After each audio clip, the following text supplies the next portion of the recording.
Go. Everyone see that okay? Yes, good. Okay, A right. moment. Oh, it's frozen. Just wait. You spoke too soon, Rabbi. Yeah, there we go. Okay. Right. Vayishlach, off you go. Jacob returns to the Holy Land after a 20. Sorry?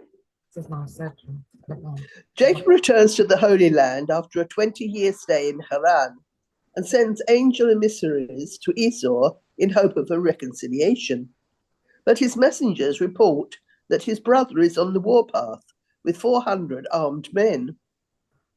Jacob prepares for war, prays, and sends Esau a large gift consisting of hundreds of heads of livestock to appease him. That night, Jacob ferries his family and possessions across the Jabbok River.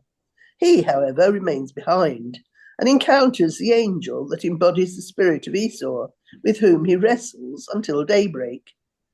Jacob suffers a dislocated hip, but vanquishes the supernal creature who bestows on him the name Israel, which means he who prevails over the divine.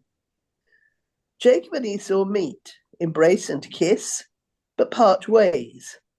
Jacob purchases a plot of land near Shechem, whose crown prince, also called Shechem, abducts and rapes Jacob's daughter Dinah. Dinah's brothers, Simeon and Levi, avenge the deed by killing all male inhabitants of the city, after rendering them vulnerable by convincing them to circumcise themselves. Okay, there's more. It's a long Sedra. Oh, gotcha. Yes, Jacob journeys on. Rachel dies while giving birth to her second son, Benjamin, and is buried in a roadside grave near Bethlehem. Reuben loses the birthright because he interferes with his father's marital life. Jacob arrives in Hebron to his father Isaac, who later dies at age 180. Rebekah has passed away before Jacob's arrival. Our Parsha concludes with a detailed account of Esau's wives, children, and grandchildren, the family histories of the people of Seir, among whom Esau settled, and a list of the 8 kings who ruled Edom, the land of Esau's and Seir's descendants. Thank you. Okay, so let's talk about Jacob's name change. I was puzzled about when I read that about it saying that the angel that he wrestled with was an embodiment of Esau. I thought it was an embodiment of God or something. Yeah, I think I'm not sure about the wording here. It says that it was Esau's sort of guardian angel, as it were. God is the spirit of Esau. It was symbolic, I guess, of his struggle with Esau. I thought, I mean, the very fact that it says he who prevails over the divine, it was talking about he was wrestling with God. Yes. And everything always says about Jacob wrestling with God. Yes.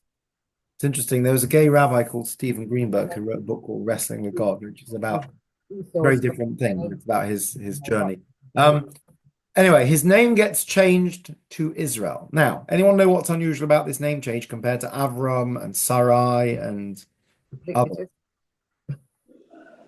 Because it's totally different. Yeah. Yes. Whereas Abraham and Sarah and Sarah. Yeah, true. It's one letter. Yeah. And Joshua, Yoshua, and what else? This morning in davening, we said, Baruch atah Hashem Elokeinu Elokei Avosenu, Elokei Avraham, Elokei Yitzchak, the God of Abraham, the God of Isaac. And we didn't say Elokei Yisrael, we said Elokei Yaakov, the God of Jacob. Wait a minute, I thought Jacob's name got changed. What's going on? So although it gets changed, it sort of fluctuates, doesn't it? In some places they call him Jacob, in some places they call him Israel. Right, so we're going to talk about this name change. So let's see source number 1. This is the first time that his name gets changed, which is after the encounter with the angel. So who would like to read? There's 2 translations here. There's from the Jewish Publication Society of America. I'll read if you like. And then there's from Ari Kaplan. Off you go. Yeah. Said he, your name shall no longer be Jacob, but Israel, for you have strife with beings divine and human, and have prevailed. Right. So your name shall no longer be Jacob. Right. Okay. And the second translation? Or your name will no longer be said to be Jacob, but Israel. You have become great before God and man, you have won. right? So it does seem, and it also takes place again, by the way, later on, after the incident with Dinah and Shechem, God comes to Jacob again. Who wants to read number 3? Any volunteers? After Jacob returned from Padan Aram, God appeared to him again and blessed him. God said to him, "Your name is Jacob, but you will no longer be called Jacob. Your name will be Israel." So he named him Israel. Seems pretty clear. So a few things. First of all, Iris made the point. It's not just a change of one letter, it's a completely new name. Complete change of character. Secondly, it actually gets mentioned twice in the Torah. And thirdly, having twice said, your name will no longer be Jacob, the Torah keeps calling him Jacob. God himself does it. Right? As we dab and tab him. It's one thing where you have a friend who, I don't know, well, I started using my Hebrew name 25 years ago. I mean, if you have someone who's, I have friends that go by their Hebrew names. I'm so used to calling by their English names that my sister's name is Anne. I don't know, about 5 years ago, she decided she wants to be Annie. So I struggle with that because we've always known her as Anne, right? That's how it goes. But we're talking about God here. So he's capable of remembering not to call him Jacob. So what's going on here? Twice we said your name will no longer be Jacob. And yeah, he's called Jacob repeatedly. So here's what one commentator has to say, two commentators actually, who'd like to read. I will. Oh. Rabbi, after I've read it, can I tell you something about something that Anna pointed out on Shabbat about the names? Sure. Okay, so I'll read this first. Radak, your name will no longer be called Jacob, means your name will no longer only be called Jacob. You will have another name as well. Sforno, in the Messianic age, your name will no longer be called Jacob. Well, Anna found something in the Art Scroll Chumash, which I've just, because I'm in the show, I've just found. Yeah. And it said, Michtav Eliyahu explains the respective roles of the two sisters. Rachel was Jacob's intended mate for this world. Leah was his intended mate for the higher world of the spirit. Rachel was the wife of Jacob, and Leah was the wife of Israel, the name signifying his higher spiritual role of the future. Very interesting. Interesting. I thought that was interesting. So that sort of fits with what these two are saying here. Yeah. Your name will no longer only be Jacob, or in future. Now, why do they say in future? Because just go back to the source. He says, Lo Yaakov Ye Omer, says there. Ye Omer means in the future. Jacob will not be your name anymore in the future. So it could fit with that. Could fit with that. But it's a bit of a stretch. The simple meaning is we're not going to call you Jacob anymore. So it's a mystery. There are many mysteries about his character and his relationship with Esau. We spoke last week about the deception that took place. Yes. They're very complicated stories. Excuse me a sec. Take my sweater off.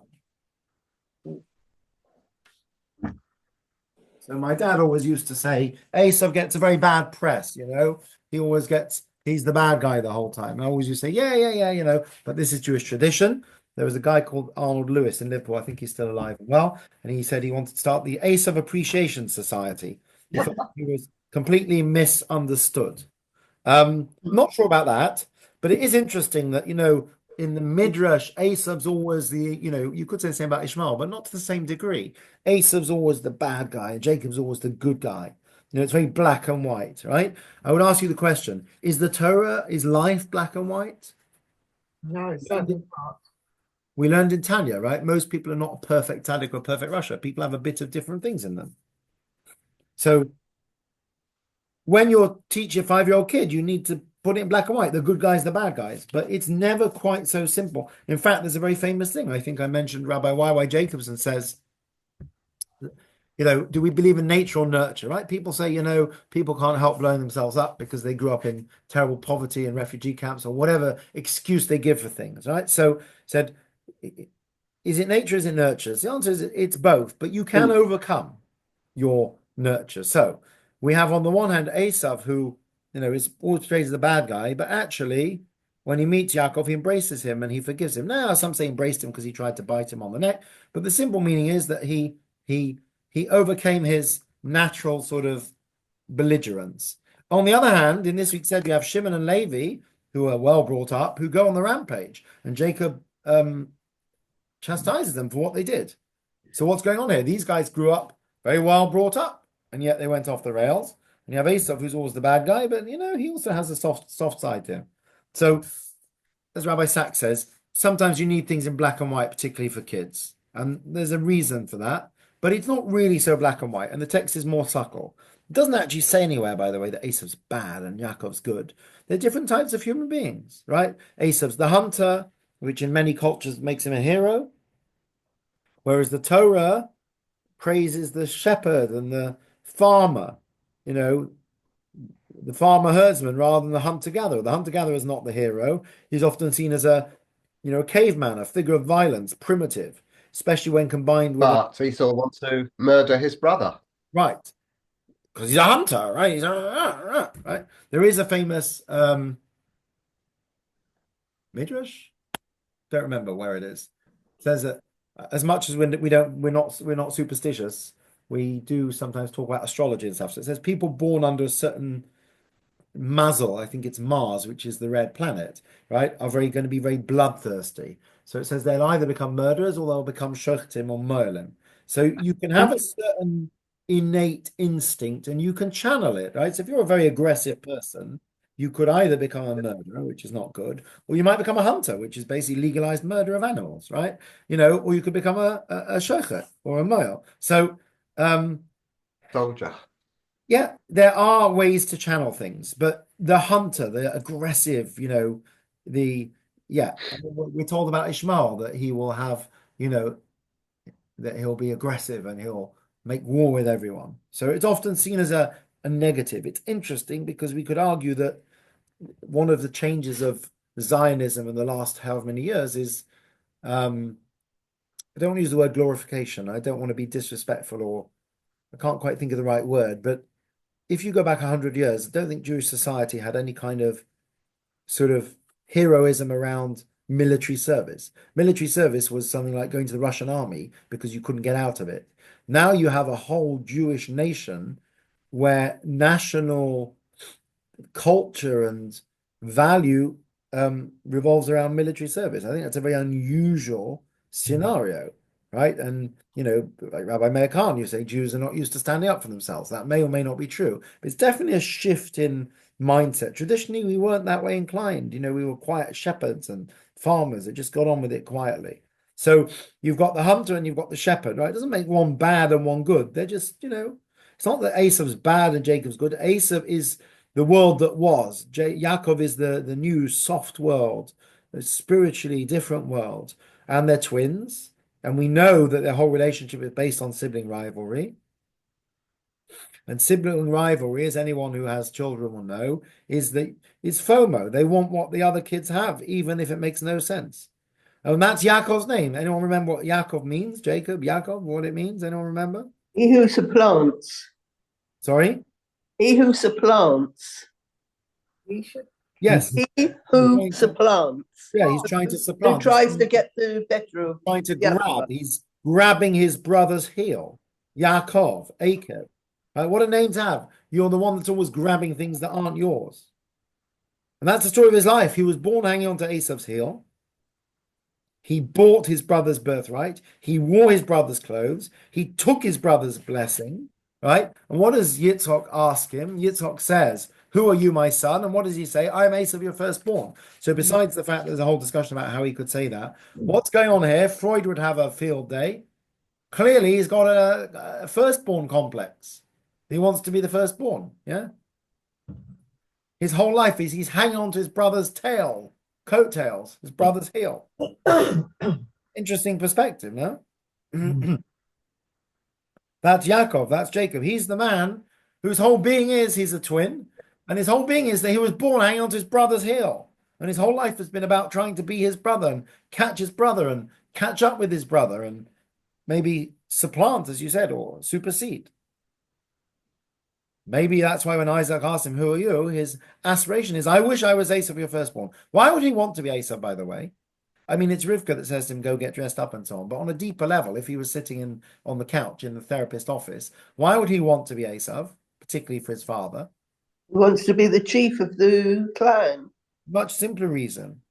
What does the Torah tell us about Esau and Yitzchak?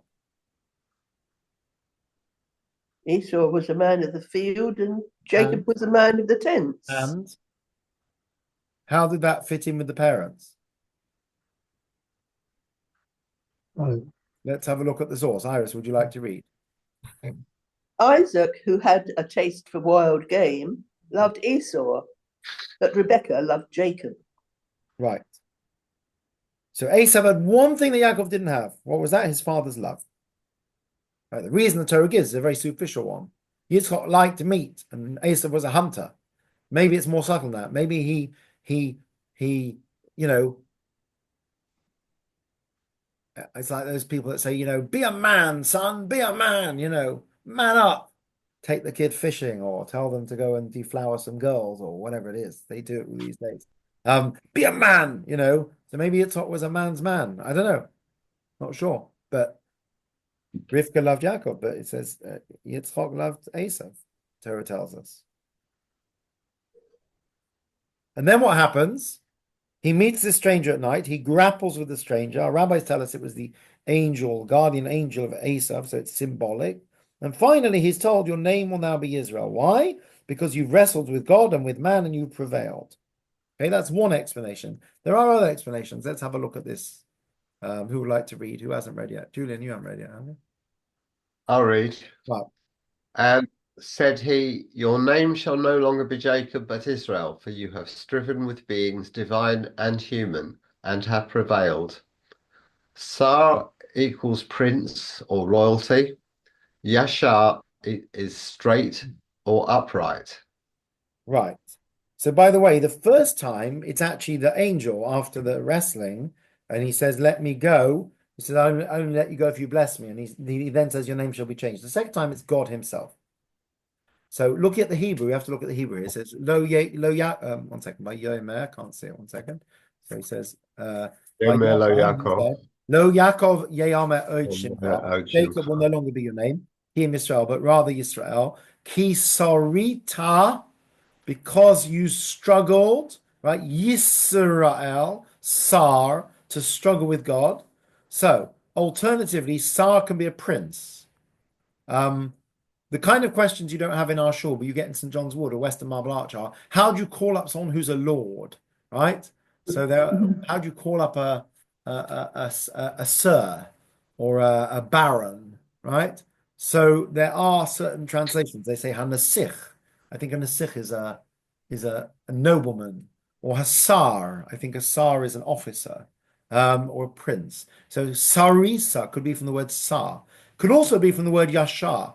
When we're making up droshas about Hebrew letters, we're a bit easygoing about shin and sin. So although it's sarita and yashar is with a shin, but it could also be related. Sar, shah, yashir implies a straightness.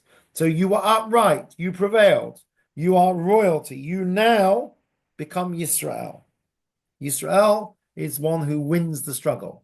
Yaakov is the one who's clinging to his brother's coattails, his brother's foot. Yisrael is the one who's won the battle. So a suggestion would be that when, first of all, the angel, the stranger, says to him, your name shall no longer be Yaakov, or when God says to him, your name shall no longer be Yaakov, maybe we could understand it as it's instruction rather than a command. So let your name no longer be Yaakov, meaning let you no longer live in the past in the shadow of your brother. Let your name be Yisrael, meaning act in such a way that people call you Yisrael. Be a prince, be upright, be yourself. Don't base your identity on your brother. Yaakov, I grabbed my brother's heel. This is your challenge. That's a suggestion. So the fact that Torah still calls him Yaakov after that, fine. Because what they're saying is aspire to be Yisrael. Yisrael is the one who struggles and comes through. Yaakov is the one who's constantly got FOMO, whose whole identity is in the shadows. And it's the story of Jewish life. There's times we've been happy to be ourselves, and there's other times that we live in sophisticated societies and we feel awkward. We feel like a foreigner, a usurper. We become Yaakov. We want to be someone else, right? We want to become, we want to, whether it's we want to assimilate or we want to have, right? First time we hear this, by the way, is the prophet Ezekiel. Let's have a look and see what he says. Who hasn't read yet? Has anyone not read yet? Okay, well, we're back we've had Iris again. Anyone else want to read, Jeff or Brenda? I'll read. You say, we want to be like the nations, like the peoples of the world, who serve wood and stone. But what you have in mind will never happen. Right. So this is Yechezkel's prophecy. Is you want to be like all the other nations. By the way, this is the whole secular Zionism, right? To be like all the other nations, right? Religious Zionism says we're not here to be like all the other nations. We are here to be different. So you want to be like the other nations. They serve wood and stone. But Ezekiel says his prophecy is that it's never going to happen. Right? We're coming up to Hanukkah. One of the greatest agitators of Hanukkah was Jason, who, if I'm not mistaken, was the brother of Yochanan the high priest, wasn't he? Or cousin. He was family. He was Hellenized, was assimilated. Right? We're all getting fed up. Your stomach churns when you see every single demonstration. They managed to find a Jew who says, I'm a Jew for Palestine and down with Israel and arrest Netanyahu. They're all Nazis and all this kind of stuff they say. It's horrific. It's horrific. Same thing happened in Rome. There were people who went and informed the authorities who wanted to curry favor with the Romans. The same with the capos during the show. It's a very difficult thing to talk about. During the Enlightenment also. Some Jews integrated and others didn't. Some had left the fold. People changed their names. They assimilated. Right? So sometimes it's anti-Semitism. Sometimes it's societal change. Sometimes it's intellectual challenge. All these things prompt us to be Yaakov, to say, I'm just clinging on to my brother's heels. I have no identity of my own. Whereas the response should be Yisrael. Right? We have in the Jewish world today. We have achieved more than ever before. We're more affluent than ever before. And yet, religiously, America is horrendous. The lack of Jewish literacy. And this country is not that much better, to be honest. For all the Jewish schools, the Chadarim we have. We can point to Jewish people in top fields who have made a huge difference in the world, but their Jewish literacy is appalling. They've either abandoned their religion or they just don't know. It's a very vague notion. So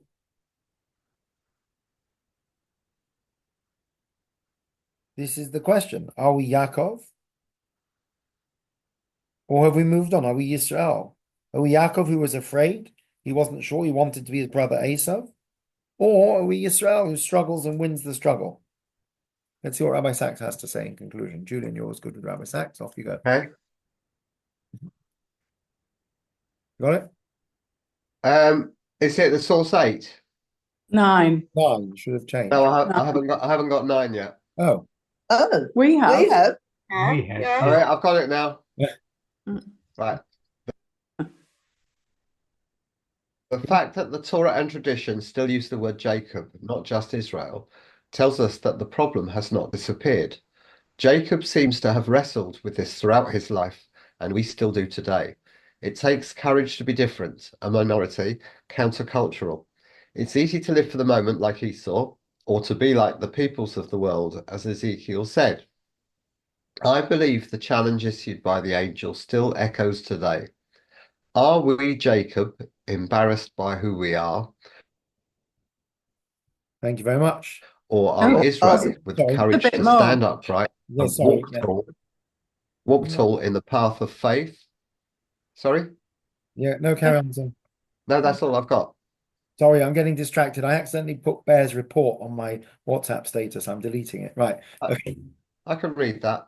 Right. Okay. So this is the challenge. Are we Yaakov? Right. It's interesting because we think about this before, that Yaakov's a great person. It's a great name. Many people are called Yaakov, but the whole name is, it's like when your whole identity. I know a certain rabbi who is extremely talented and gives the most brilliant sermons. And I heard him many years ago, and he got up and he could have spoken about anything. And what did he do? He got up and he bashed reform in a very um, can't think of the word. In Yiddish, you say grub, very coarse and sort of not very refined way. And I don't remember if I said to him afterwards or if I just thought. I might have said to him. I probably just thought it. What a wasted opportunity. You could have your whole identity is not that you're not reform and reform is bad. Your whole identity is that you have the beauty of Judaism and all this. So, is our whole identity what we're not? Yaakov's identity is that he was clinging to his brother's heel. He's not Esav. He'd like to be Esav. He wanted to have the birthright. Is that really his whole identity? That's very negative, right? There are children who live in their. I think recently we talked about my sister's keeper. Was that last week? Yeah. Yeah. I think so, yeah. Your whole identity is you're living in the shadow of a sibling. That's not healthy. There are kids sometimes, it doesn't happen in large families usually, but you may have come across the phenomenon that someone planned to have two children, they have a third child, and they'll even say, oh, it wasn't planned, it was a mistake. And that child grows up knowing that they're a mistake, unwanted. It's a horrible thing. It's an awful thing to grow up like that, or in certain societies, you wanted a son and you had a daughter, it's awful to have that. So Yaakov, his whole name and a lot of his life, yes, Rivka's the one that said, go get the birthright, but what's the whole narrative? The whole narrative is he's basically trying to fill Esav's shoes. And God says to him, no, you won the struggle. You have your own identity and your own right. You don't have to be somebody else. You can walk, talk. Don't try to be like everyone else. Don't try to be like the peoples of the world. It never works. It's never worked in Jewish history. And on that note, when we do try to be like the peoples of the world, they usually very helpfully remind us that we're not. What's going on right now in society. Right? We think we're all we're even as religious Jews will often say we're assimilated into British society, we're integrated into British society. Recent events have shown us that we're not as integrated as we think, sadly. So it's an interesting one. It has resonance even today. Right.